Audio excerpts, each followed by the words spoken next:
Bom dia, galera. Sejam bem-vindos a mais uma aula de ciências com a professora Maiara. E olha que legal, nós estamos na quarta semana trabalhando com material Simplifica. E na quarta semana o tema é seres vivos, um tema super legal, massa para trabalhar na disciplina de ciências, não é isso? Então, durante toda a semana você vai estar nas suas disciplinas de alguma forma trabalhando sobre esse tema. E não seria diferente na disciplina de ciências. Mas antes de ir para o nosso conteúdo, vamos falar um pouquinho sobre as nossas emoções. E na nossa aula de hoje, nós vamos trabalhar sobre frustração. Quem nunca se sentiu frustrado por querer muito alguma coisa e não ter conseguido, por algo ter saído da maneira que você não queria? Então, todos nós passamos por momentos de frustração. Mas cada um lidar de uma maneira diferente. Uns ficam com raiva, outros ficam tristes, choram, né? Querem ficar em silêncio. Mas o que nós todos temos que saber é como lidar com essas frustrações. E a professora Maiara traz algumas dicas para vocês, tá bom? Primeiro, identifique a possível causa dessa frustração, o que foi que ocasionou essa frustração. Faça uma pausa antes de você retornar para suas atividades, tire um tempinho ali, porque senão você vai voltar e se estressar ainda mais. Concentre-se em coisas boas, né? Para resgatar sua autoconfiança, faça algo que você goste, pense em algo que você goste. Experimente nova expectativa para lidar com a situação. Veja por outro ângulo, né? Por que aquilo não deu certo? Veja o lado positivo daquela coisa não ter dado certo. E converse com alguém, é sempre bom ter alguém ali para você conversar, para você desabafar, tirar aquele peso que estava dentro de você, tá certo? Então, o que todos nós devemos saber é como lidar com as nossas frustrações e para assim nos sentirmos bem melhor, tá bom? E vamos lá para a nossa aula de hoje. Vamos falar sobre biodiversidade, o equilíbrio dinâmico da natureza, então são várias coisas que estão interligadas aqui, que é bem show, tá? Nossa aula de hoje é bem legal, preste bastante atenção. Mas para iniciar, vamos lá. A professora Maiara sempre gosta de perguntar muito para vocês, não é isso? Então, queria começar perguntando: qual a fruta típica aí da sua região? E a comida típica? Quais são os temperos que sua mãe utiliza lá na sua comida que são típicos aí da sua região? E aí, o que é que você está pensando? A professora Maiara está pensando numa fruta bem comum da nossa região. Sabe qual é? Caju, né? O caju é uma fruta bem típica da nossa região. Dá para fazer suco de caju, você pode comer a fruta, fazer doce, fazer rapadura, fazer vários processos com caju, né? Então é uma fruta bem comum da nossa região. Mas pense em outras aí, frutas que são bem comuns na nossa região. E comidas? Que tipos de comidas são típicas da nossa região? E aí, vamos prosseguir.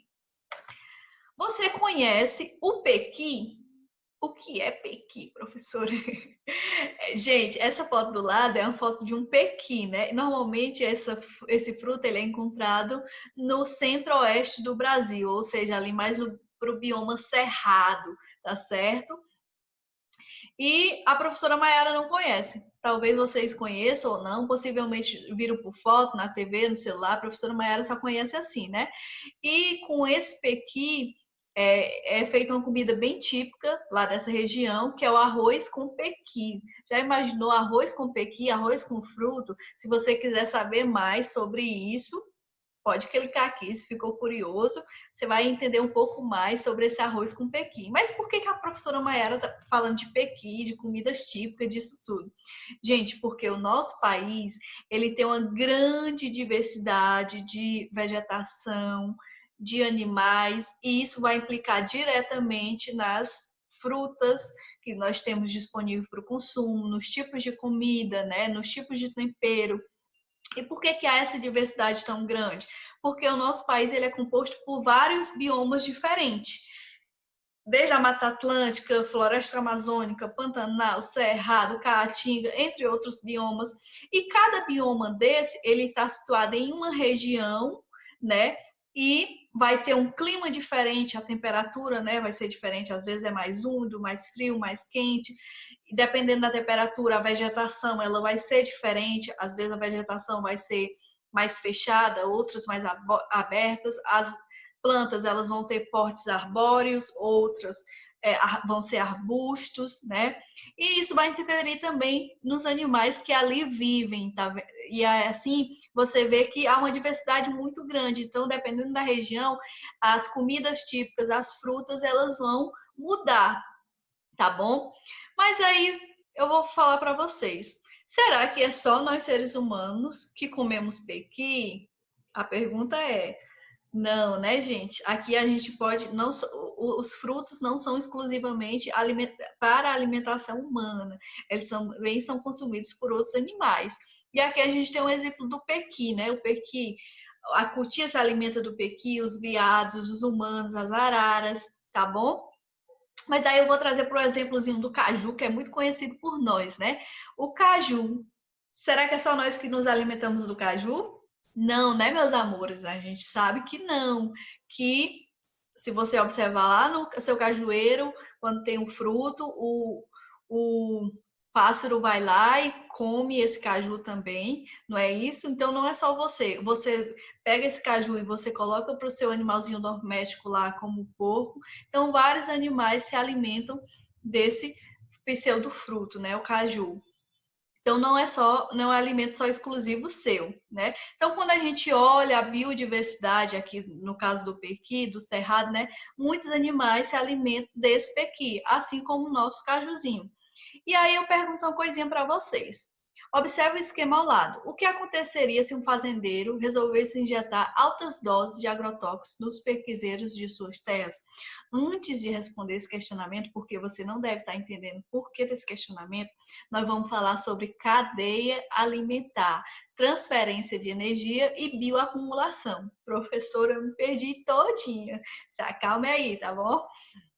Se vocês viram aqui, vocês viram o pequi, né? E aí vira uma setinha para cutia. Depois uma setinha para hospitada. O que é que isso tem a ver? Gente, por que essa setinha? Isso aqui é um exemplo de uma cadeia alimentar, né? Temos lá o pequi, a cutia vai se alimentar desse pequi e a onça pintada vai se alimentar da cutia. Então, indiretamente, a onça, né, se aproveitou da energia que tinha lá no pequi, né? Outro exemplo aqui, o pequi, o veado se alimentou do pequi e a onça pintada se alimentou do veado. Outro exemplo de cadeia alimentar, temos o pequi, a arara vai se alimentar desse pequi e a cobra vai se alimentar da arara, tá certo? Então, isso são exemplos de cadeia alimentar, né? Onde há os níveis tróficos. Mas aí a professora Maiara vai mostrar aqui um vídeo para vocês entenderem um pouco mais sobre cadeia alimentar e depois a gente responder esse questionamento, tá bom? Então, gente, esse é um videozinho, né, que tem aqui no canal da professora Tayane Campanoli. Eu vou estar utilizando para mostrar para vocês o que é cadeia alimentar. Depois vocês podem estar acessando o canal dela, é muito legal. Vocês podem ter acesso a outros vídeos, tá bom? Sobre ciências, é muito legal. Vamos lá. Olá, galera! A aula de hoje será sobre a cadeia alimentar. Vamos lá? Os seres vivos precisam de energia para funcionar, e essa energia vem do alimento e do gás oxigênio que eles respiram. Na natureza, por meio da alimentação, a matéria orgânica consumida é acumulada pelo ser vivo e é passado de um para o outro.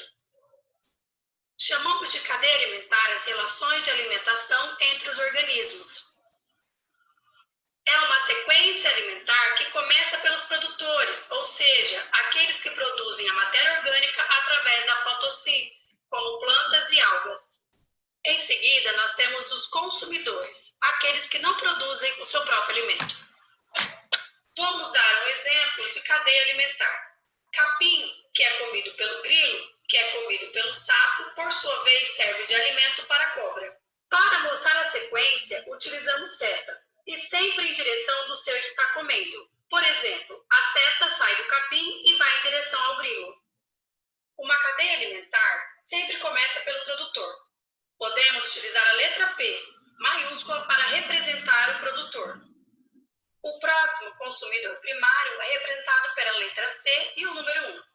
Lembrando que o consumidor primário é aquele que se alimenta do produtor. Então, ele é isso mesmo, herbívoro.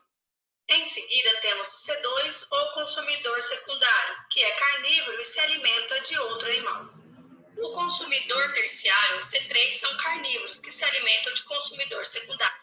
Recapitulando, produtor, aquele que produz seu próprio alimento. O consumidor primário, aquele que se alimenta do produtor. O consumidor secundário é aquele que se alimenta de outro animal.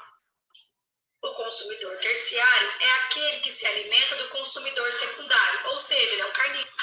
Mas quem são os decompositores? São aqueles que se alimentam da matéria orgânica morta, promovendo a reciclagem da matéria. Vamos realizar uma atividade. Quem é o produtor? Isso, o número 1, representado pela flor. E o número 2? Quem é? É o grilo, consumidor primário. E o número 3? Isso, é o sapo, consumidor secundário. O número 4 é o consumidor terciário, aquele que se alimenta do secundário. Nessa cadeia, nós temos o gavião, que é o consumidor final. Então, a gente viu aí, né, gente, um pouco sobre a definição de cadeia alimentar. Ela trouxe alguns exemplos, a professora. E aí, tudo a ver com o nosso tema aqui. Porque aqui a gente vê uma cadeia alimentar com a sequência de seres vivos que vão se alimentando um do outro. E aí, o que foi que a gente viu na cadeia alimentar? Na cadeia alimentar, nós temos o produtor, que no caso aqui seria o pequi, que seria o produtor. É aquele que produz seu próprio alimento. Por exemplo, as plantas e as algas, elas produzem o próprio alimento pelo processo de fotossíntese. Não precisam se alimentar a partir de outros seres, né? Então, no caso aqui seria o pequi. E depois, os produtores, nós temos os consumidores, que é aqueles que vão se alimentar do produtor e de outros consumidores. No caso aqui, a cutia seria o consumidor primário, né, que vai se alimentar do produtor, e a onça pintada é o consumidor secundário, que vai se alimentar da cutia. Professor, e por que a gente se alimenta de outros seres vivos? Porque para manter, para fazer as funções vitais do nosso corpo, a gente necessita de energia. Como é que nós obtemos essa energia? A partir do alimento. Então, a gente precisa se alimentar. Como nós, seres vivos, animais, não produzimos o nosso próprio alimento, a gente tem que buscar em outros seres vivos. E é aí que há uma transferência de energia. E a professora vai mostrar para vocês como é que ocorre essa transferência de energia. Aqui nós temos o exemplo de cadeia alimentar, né? Que aí nós temos o produtor, né? Que é um vegetal. Depois temos um roedor que vai se alimentar desse produtor. A cobra, que vai ser o consumidor secundário, que vai se alimentar do roedor. E depois o gavião, que vai se alimentar da cobra. O que acontece? Quando o produtor ele produz seu próprio alimento, ele tem um nível de energia. E aí essa energia que ele gerou para suas funções vitais, parte dessa energia é gasta, e quando o roedor se alimenta desse produtor, parte dessa energia vai para o roedor. Então, parte da energia do produtor já foi gasta com ele mesmo. Então, só parte dessa energia vai para o roedor. Então, a energia, a quantidade de energia, ela vai diminuindo. E aí, de nível, né? De nível trófico. Quando chega lá no roedor, né? A energia que ele consumiu a partir do produtor, ele vai usar parte dessa energia, gastar parte dessa energia com suas funções vitais, e a outra parte, né, vai ser passada para o consumidor secundário, que é quando a cobra come ele, né? E assim por diante. Então, quando chega lá no gavião, a quantidade de energia adquirida ela é bem menor, porque essa energia ela foi sendo gasta ao longo do tempo dessa cadeia alimentar. Tá certo? Então, isso é a quantidade de energia transferida. À medida que aumenta o nível, a quantidade de energia ela vai diminuindo. A energia captada ela vai diminuindo, tá certo? Então, se vocês verem aqui nessa imagem onde eu estou apontando a seta, ó, a energia captada pelo produtor ela é bem grande. Então, essa energia ela vai sendo, né, perdida pelo ser vivo, né? E a energia que vai sendo transferida para o outro ser vivo. Tá bom? E aí nós vamos entender um pouquinho agora como é que ocorre o processo de bioacumulação, que vai responder o nosso questionamento lá embaixo. E aí a pergunta lá perguntava o que aconteceria, né, se um produtor ele colocasse agrotóxico no pequizeiro, o que aconteceria com os seres vivos, né? Gente, existe um processo na cadeia alimentar que é chamado de bioacumulação. Que é isso, professora? Eu não sei nem o que você está falando. Por exemplo, aqui eu tenho um exemplo que aconteceu no ambiente marítimo. Aconteceu, por exemplo, um derramamento de petróleo, e aí o fitoplâncton, ele foi poluído por esse petróleo, né? Ou seja, ele foi infectado. E aí os peixes, eles vão se alimentar, por mais que os peixes não tenham se infectado, eles vão se alimentar desse fitoplâncton que está infectado, né? Com esse óleo. O que acontece? O peixe, ele não vai comer só um fitoplâncton. Então, esse fitoplâncton aqui, ele está infectado, né? Com quantidade pequena, por exemplo, de óleo, mas aí o peixe vai comer 2 fitoplâncton. Então, essa quantidade, ela já vai duplicar. E possivelmente ele vai comer mais fitoplâncton. Então, a quantidade de óleo que tinha lá no fitoplâncton, ela vai ser bem maior no peixe, né? Aí depois, o peixezinho lá, a foca vai comer esse peixe. Ela vai comer só um peixe infectado? Possivelmente não, ela vai comer mais peixe infectado. Da quantidade de veneno ali naquele peixe, agora ele vai aumentar lá na foca. E assim sucessivamente, tá bom? Então, é algo parecido que acontece com o agrotóxico no nosso organismo. É isso que acontece, né? Por exemplo, aqui, se ele joga aqui um agrotóxico no pé de pequizeiro, o que acontece? Esse pequi vai ficar com esse agrotóxico. Quando a cutia se alimentar desse pequi, né? Ela não vai se alimentar de um, então ela vai se alimentar de mais de um. Então, já são 2 infectados, né? Então, vai haver uma acumulação no organismo dessa cutia. A quantidade ela vai aumentar. Diferente da energia que diminui, aqui ela vai aumentar. E aí a onça também vai passando para a onça. Então, isso que acontece nas grandes produções, né? Os alimentos que chegam até a nossa casa, eles são infectados de agrotóxicos e acabam prejudicando a nossa saúde, tá bom? E aí, aqui, né, nós temos. E as frutas, sementes e animais da sua região? Um questionamentozinho, né? Assim como o pequi está conectado às demais espécies da região Cerrado, o que é típico de sua região, também está conectado com a fauna e a flora perto de onde você mora. Então, essa biodiversidade, ela está toda conectada, gente. Por quê? Porque se há um desastre natural ou ocasionado pelas ações humanas e ocasiona um desequilíbrio ecológico, né? Em alguma espécie entra em extinção, ela não vai prejudicar só ela, vai prejudicar outras espécies, porque vocês viram que uma espécie ela depende da outra para sobreviver. Então, quando há um desequilíbrio ecológico, ocorre em todo o meio ambiente, vai prejudicar várias espécies que ali sobrevivem, tá certo? E aí eu queria que vocês pensassem novamente. Pense novamente em uma fruta típica da sua região. Que animais se alimentam dessa fruta? E que outros animais se alimentam desse animal? E aí eu queria que vocês fizessem aí no seu diário de bordo uma cadeia alimentar com esse questionamento e depois mandasse foto para a professora Maiara, tá certo? Não deixe de estar anotando, porque depois eu vou dar uma olhadinha. E olhando esse mapazinho, localiza a cidade no mapa onde você mora. Qual bioma você mora aqui? Aqui nós temos o bioma Amazônia, Cerrado, Mata Atlântica, Caatinga, Pampa, Pantanal e Marinho Costeiro. Qual é o que nós moramos? A professora Maiara já falou, não falou? Então, qual o bioma que nós moramos? Quais as características desse bioma? Note aí no seu diário de bordo, tá certo? E aí vamos observar essas imagens e responder alguns questionamentos. Observando essas 4 imagens, qual delas não existe no Brasil? Já parou para pensar? É bem fácil essa questão, né? Qual é a semelhança entre a caatinga brasileira? Qual imagem é semelhante com a caatinga brasileira? E aí? O ambiente 2 poderia ser um retrato de qual bioma brasileiro?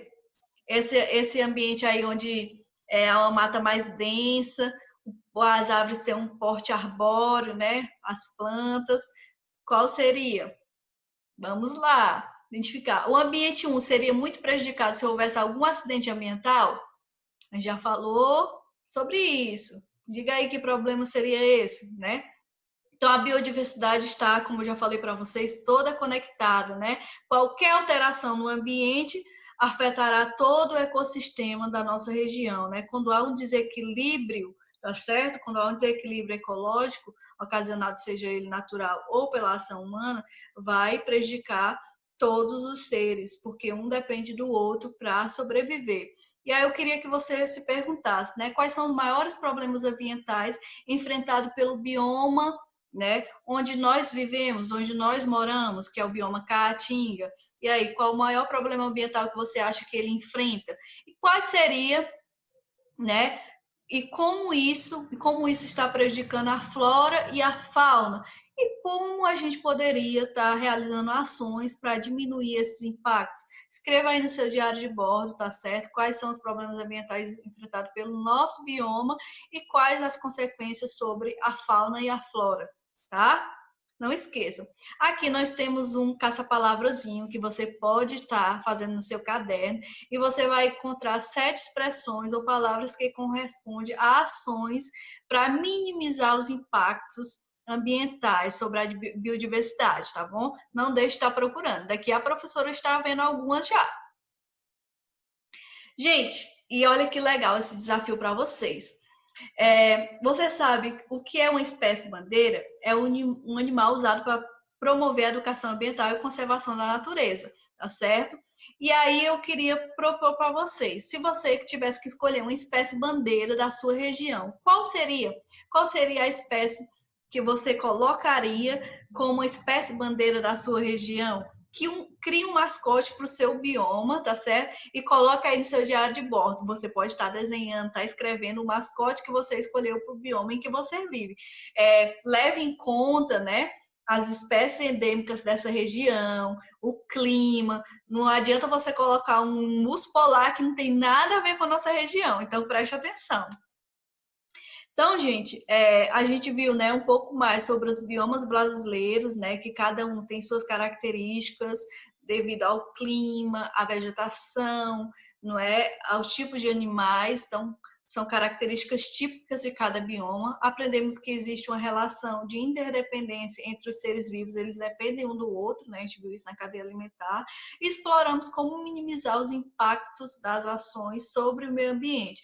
E olha que legal, aqui vocês têm uns textos e uns vídeos que vocês podem estar vendo para se aprofundar mais no assunto, caso vocês tenham dúvida. A professora Maiara vai mostrar aqui esse para vocês, que é o portal Biomas do Brasil, que ela achou muito legal e vai estar mostrando para vocês.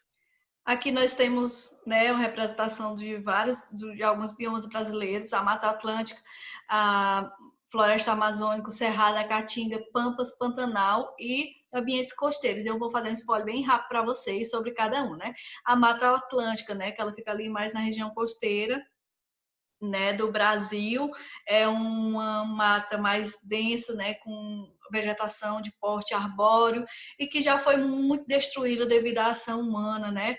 Parte dessa mata já foi muito destruída porque ela vem sendo explorada desde o descobrimento do Brasil, porque era onde inicialmente eles chegaram, né? Então eles já começaram a explorar. A Amazônia, né, uma floresta mais úmida, muito conhecida, que tem uma grande biodiversidade de espécies. O Cerrado, né? O Cerrado, como vocês podem ver, a mata ela é mais aberta, né? Mais espessa, tá certo? E as árvores, elas têm uma adaptação para sobreviver esse ambiente. Normalmente as cascas dos troncos das árvores, né? Do caule, elas são mais grossas. Por quê? Porque lá nesse ambiente acontece queimadas espontâneas, não precisa ninguém ocasionar um incêndio. Lá ele acontece espontaneamente porque é um clima seco, né? A Caatinga, que é o bioma onde nós vivemos, né? Também chamado de Mata Branca, porque normalmente no período seco ela perde as folhas.